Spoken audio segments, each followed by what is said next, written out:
I want you to imagine that you are on a date with a girl. You're going to restaurants, you're talking to her, you're having a good time, and I don't know, you're going to the movies, you're doing all of these nice things, right? Now, I want you to imagine how amazing it must feel. Imagine doing all of those things with your absolute 110% dream girl, and while you're doing all of those things, there is not a single sexual thought about her in your mind. The reason why I'm talking about this is something that literally just happened to me the other day. The entire time that I was out doing these things, I was present. Until me and her started making out with each other, I did not even think about anything close to that.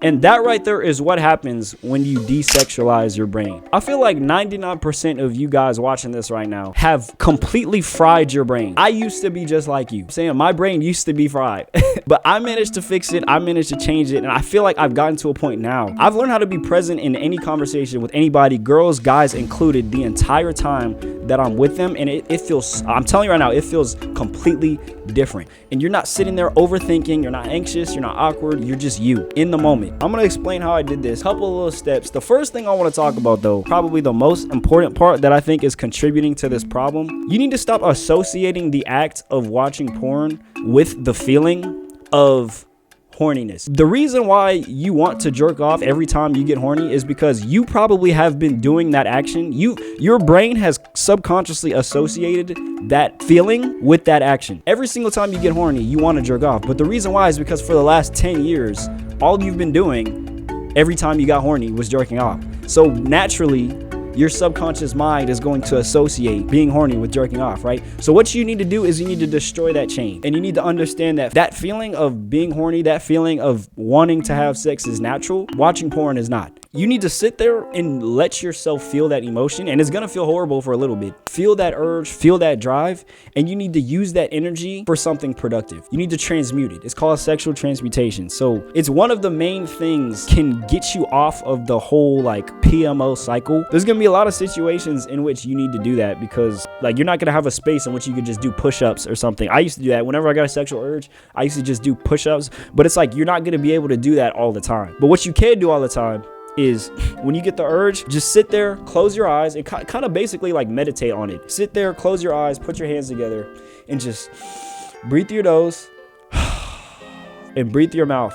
And just keep doing that over and over and over again. Let yourself feel the emotion, but detach the action from the feeling. That's like one of a whole bunch of other steps that I tried.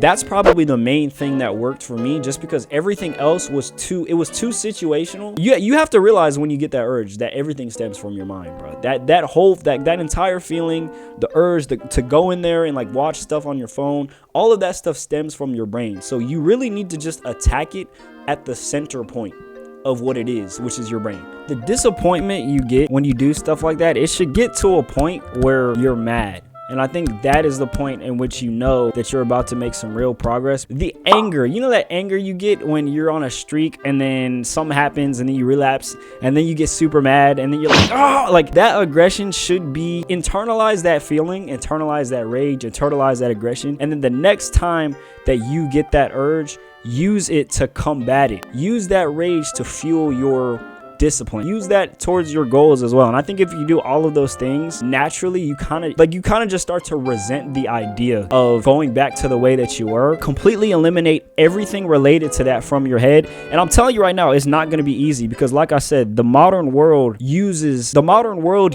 everything related to your sexual drive to control you. So the less and less control you have over your sexual thoughts and urges and drives, the more control that other people and everything around you has over you. It leads into a point that I want to talk about, which is the second thing that I did, which is getting off of social media. If you 110% want to take this seriously, there's going to be a point, I think, where you're going to have to get rid of social media because unfortunately, the world we live in nowadays, there's just too many things that can set you off edge. There's been so many times, bro, where I've been on like the longest streak of my life. I just randomly decide one day to like go on Instagram Reels, and then I see some stupid post about some dude interviewing some girl, and then I click on the girl's page, and then it's just like a rabbit hole from there. You literally have to think about this, bro. Every single app you're on is created in a way to keep you on it for as long as possible. It's basically one person versus millions of nerds who know exactly what to show you at exactly the right time to keep keep you hooked. Literally just staying on an app, like even YouTube, staying on YouTube 20 minutes longer than you're supposed to. That's 20 minutes that you could have spent doing something productive. And YouTube is probably the least worst app. Set like a time frame in which you just completely eliminate it from your mind. When you have more control over the things that you do,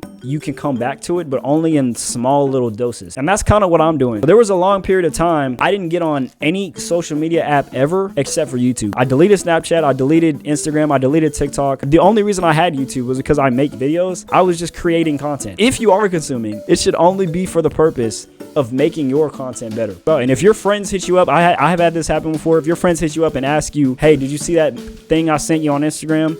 You're just gonna have to tell them, I literally don't have Instagram, bro. I don't have Instagram, I don't have Snapchat, I don't have TikTok. Like, it's just gonna be very, very, very difficult for you to fight that when it's been specifically designed for you not to. You're not gonna win. So the only way to win is to eliminate it from your life.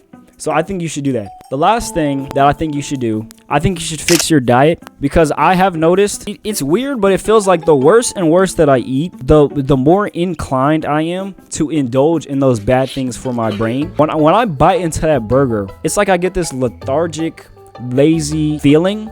And it's almost like I can feel my vibration like lowering. You know how you go on a streak and you're literally on like an 80-day streak and you feel like incredible, and then you relapse one time, and that one time you feel like terrible. That exact same like horrible feeling after you relapse is the same feeling I feel whenever I eat shitty food. It's just a personal observation, but I've noticed the worse and worse I eat, the more inclined I am to indulge in all of these terrible things for my brain. I eat something bad, and then all of a sudden I feel terrible, and then because I feel terrible, I want to go watch porn or something like that. You know, it's like a cycle. And then the last thing I would say is that, especially when it comes to like desexualizing your brain and stuff, I think that you should start interacting with more women in real life. When you start talking to these girls in real life, you start to realize it's just a slap in the face. It's like, damn, this is a real person with real feelings, real emotions, and I'm over here thinking about it's a reality check. I think I'm over here talking to like 4 or 5 girls at the same time, and every time I hang out with one, my brain is not fried anymore, so I can enjoy being present with the girl in the moment. And that is a beautiful experience that a lot of you need to experience. But I'm telling you right now, if I was the version of me that I was 2 years ago